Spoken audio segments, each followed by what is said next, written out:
جیسے جیسے فاصلہ کم ہوتا جا رہا تھا، چٹان کے دامن میں نظر آنے والی اس عمارت کا ہیولہ واضح صورت اختیار کر رہا تھا۔ اس کی دوسری طرف ایک بلند فصیل نظر آ رہی تھی۔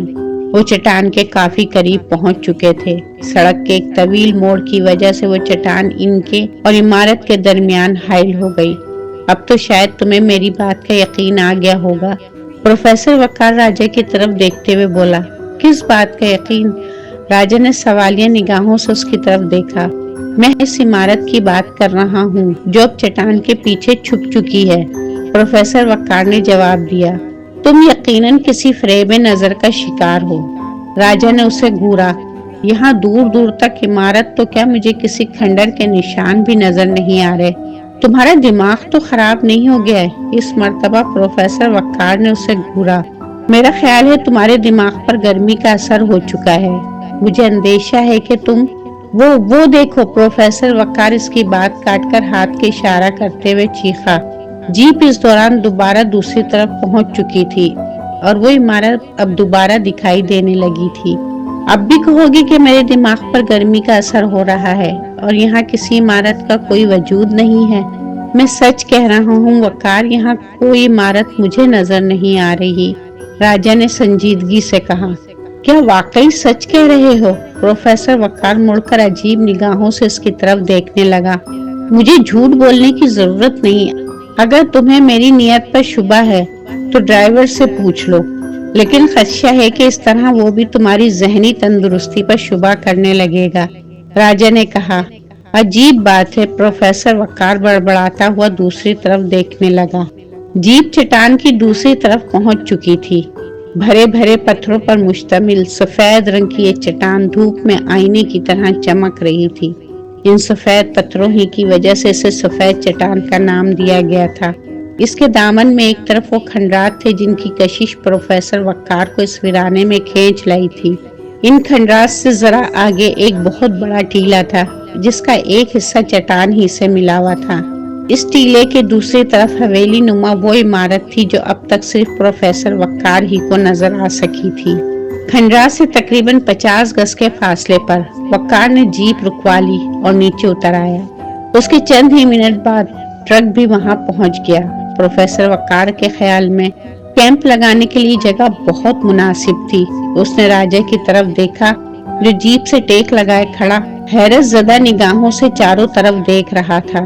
شدید گرمی کی وجہ سے اس کا لباس پسینے میں تر تھا، آنکھیں انگارے کی طرح سرخ ہو رہی تھی۔ اگرچہ پروفیسر وقار کی اپنی حالت بھی اس سے مختلف نہیں تھی، لیکن اس کی قوت برداشت راجہ کے مقابلے میں کہیں زیادہ تھی۔ وہ ہر قسم کے حالات میں کام کرنے کا عادی تھا۔ اس نے راجہ کو اپنی نگرانی میں ٹرک سے سامان وغیرہ اتروانے کی ہدایت کی اور کھنڈرات کی طرف چل دیا۔ یہ کھنڈرات زیادہ وسیع نہیں ہیں، چند مکان تھے جو کھنڈروں میں تبدیل ہو چکے تھے۔ کسی کمرے پر چھت موجود نہ تھی، صرف شکستہ دیواریں تھیں۔ سیاہ پتھروں کی بنی ہوئی یہ دیواریں دیکھ کر پروفیسر وقار کو بڑی حیرت ہو رہی تھی۔ یہاں آس پاس کوئی بھی ایسی چٹان یا پہاڑی نظر نہیں آ رہی تھی جو سیاہ رنگ کی ہو، لیکن ان مکانوں کی تعمیر میں سیاہ رنگ کا پتھر استعمال کیا گیا تھا، جس سے صرف یہی اندازہ لگایا جا سکتا تھا کہ یہ سیاہ پتھر صرف اسی مقصد کے لیے کسی دور دراز کے علاقے سے یہاں لائے گئے تھے۔ ماہرین کی رپورٹ کے مطابق یہ کوئی خانہ بدوشوں کی بستی نہیں ہو سکتی تھی۔ خانہ بدوش پتھروں کا بوجھ اٹھا کر نہیں چلتے اور نہ ہی وہ عارضی مکانوں کی تعمیر کے لیے اتنا اہتمام سے کام لیتے ہیں۔ آثار بتا رہے تھے کہ عمارتیں کسی بہت ہی قدیم طرز تعمیر کی حامل تھیں، لیکن وہ کون لوگ ہوں گے جو یہاں آباد ہوئے ہوں گے، کیونکہ یہاں میلوں دور تک کہیں سبزے کا نشان تک نظر نہیں آ رہا تھا، اور ظاہر ہے جہاں انسان ہو وہاں سبزے کا ہونا بھی ضروری ہے۔ کھنڈرا سے نکل کر وہ اس طرف پہنچ گیا جہاں ٹیلے کی دوسری طرف حویلی نما وہ عمارت نظر آ رہی تھی۔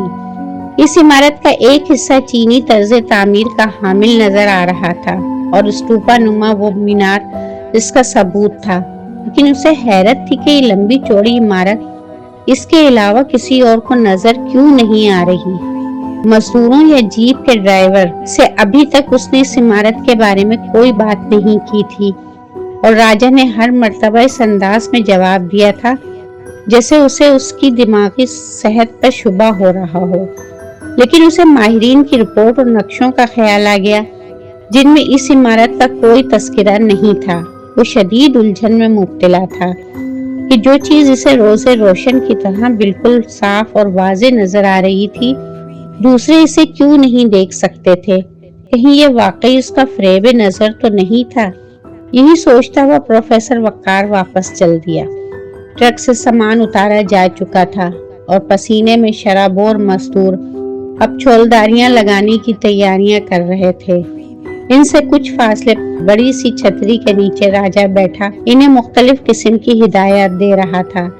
پروفیسر وقار بھی اس کے قریب ہی دوسری فولڈنگ چیئر پر بیٹھ گیا۔ کھنڈرات کے معائنے سے کچھ معلوم ہوا؟ راجا نے پوچھا۔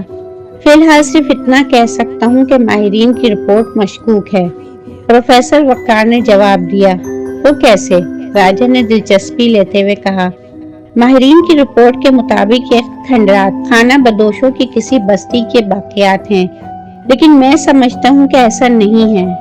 کھنڈروں کی شکستہ دیواریں سیاہ پتھروں کی بنی ہوئی ہیں۔ خانہ بدوشوں کے بارے میں یہ تو سوچا بھی نہیں جا سکتا کہ وہ یہ پتھر کسی دور دراز کے علاقے سے اپنے ساتھ لائے ہوں گے، کیونکہ یہاں میلوں تک سیاہ پتھر دستیاب نہیں ہیں۔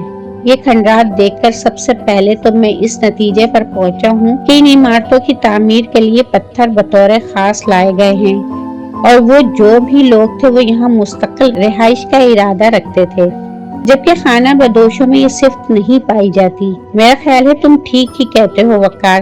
راجا کی آنکھیں چمک اٹھی۔ پہلی دفعہ اس کا چہرہ مسکراتا ہوا نظر آیا۔ اب اسے امید بن گئی تھی کہ ان کی محنت رائے گا نہیں جائے گی اور وہ یہاں سے خالی ہاتھ نہیں لوٹیں گے۔ وہ بات جاری رکھتے ہوئے بولا، اس کا مطلب ہے کہ یہاں سے کوئی خزانہ ملنے کی امید بھی کی جا سکتی ہے۔ ہاں، مجھے یقین ہے کہ میں یہاں سے کوئی ایسا خزانہ ضرور دریافت کر سکوں گا جس کا انکشاف پوری دنیا کو چونکا دے گا۔ پروفیسر وقار نے جوشیلے لہجے میں جواب دیا اور اٹھ کھڑا ہوا۔ کہاں چل دیے؟ راجا نے مسکراتی ہوئی نگاہوں سے اس کی طرف دیکھا۔ ہمارا خیمہ لگ چکا ہے، میں ذرا نقشوں کا مطالعہ کرنا چاہتا ہوں۔ پروفیسر وقار کہتا ہوا دو خیموں کی طرف بڑھ گیا جو ساتھ ساتھ لگائے گئے تھے۔ ان سے کچھ فاصلے پر مزدور اپنی اپنی چھولداریاں لگا رہے تھے۔ راجا بھی اس کے ساتھ ہی تھا۔ انہوں نے 2-3 مزدوروں کی مدد سے چند بھاری بکسے خیموں میں رکھوائے، میز اور کرسیاں بھی بچھا دی گئیں۔ پروفیسر وقار نے ایک بکسے میں سے ہاشم خان سے حاصل کیے ہوئے نقشے نکالے اور انہیں میز پر پھیلا کر گہری توجہ سے ان کا مطالعہ کرنے لگا۔ نقشے یا کسی رپورٹ میں کہیں بھی اس عمارت کا تذکرہ نہیں تھا، جس کا واضح مطلب یہی تھا کہ وہ پراسرار عمارت اس سے پہلے یہاں آنے والے آثار قدیمہ کے ماہرین یا کسی اور کو نظر نہیں آ سکی تھی، اور نہ ہی یہاں کے باشندے اس سے آگاہ تھے۔ اگر واقعی اس عمارت کا کوئی وجود ہوتا تو کہیں نہ کہیں اس کا تذکرہ ضرور ملتا۔ کیا یہ اس کا فریب نظر ہے؟ اگر فریب نظر ہوتا تو یہ پراسرار عمارت صرف دور ہی سے جھلملاتی ہوئی نظر آتی۔ فاصلہ سمٹنے کے بعد سراب کی کوئی حقیقت نہیں رہ جاتی، جبکہ وہ عمارت اب بھی اسی جگہ موجود تھی جہاں اس نے دور سے اسے پہلی مرتبہ دیکھا تھا۔ لیکن یہ اسرار اب تک اس کی سمجھ میں نہیں آ سکا تھا کہ عمارت صرف اسی کو کیوں نظر آ رہی تھی، یہ بھید دوسروں پر کیوں نہیں کھلتا۔ وہ بلوچستان کی تاریخ کا ذہنی مطالعہ کرنے لگا۔ یہ علاقہ ریاست کلات کی حدود میں تھا۔ یہاں عمرہ اور سرداروں کی طرف سے بغاوتیں اور شورشیں بھی ہوتی رہی تھیں۔ یہ عین ممکن تھا کہ کوئی باغی سردار فرار ہو کر اس طرف آ نکلا ہو اور اس نے یہاں رہائش اختیار کر لی ہو، لیکن تاریخ میں کہیں بھی اس بات کی شہادت نہیں ملتی کہ کسی باغی سردار نے کبھی اس ویرانے میں پناہ لی ہو۔ بالفرض ماضی میں اگر کوئی ایسا واقعہ رونما ہوا بھی تھا اور کسی باغی سردار نے یہاں بود و باش اختیار کر لی تھی، تو سوال یہ پیدا ہوتا ہے کہ یہ وسیع و عریض عمارت دوسروں کی نظروں سے پوشیدہ کیوں ہے؟ پروفیسر وقار اٹھ کر خیمے سے باہر نکل آیا۔ راجا اپنے خیمے میں تھا، مزدور اپنے اپنے کاموں میں مصروف تھے۔ وہ ٹیلے کی طرف دیکھنے لگا جس سے ملحق وہ عمارت بالکل واضح نظر آ رہی تھی، ایک ایسی حقیقت کی طرح جسے جھٹلایا نہیں جا سکتا تھا۔ اس کے قدم بے اختیار آگے کو اٹھنے لگے۔ عمارت تقریباً 1 مربع میل کے رقبے پر پھیلی ہوئی تھی، جسے چاروں طرف سے سیاہ پتھروں کی فصیل نے گھیر رکھا تھا۔ فصیل کی بلندی کسی طرح بھی 50 فٹ سے کم نہیں تھی۔ وہ آگے بڑھ کر دیوار کے قریب پہنچ گیا اور جھجکتے ہوئے ہاتھ آگے بڑھا دیا۔ اس کا ہاتھ دیوار کی ٹھوس وجود کو محسوس کر رہا تھا۔ اس کے دماغ میں تیز سنسناہٹ سی ہونے لگی۔ اگر یہ فریب نظر ہوتا تو اس طرح دیوار کا وجود ثابت نہ ہوتا۔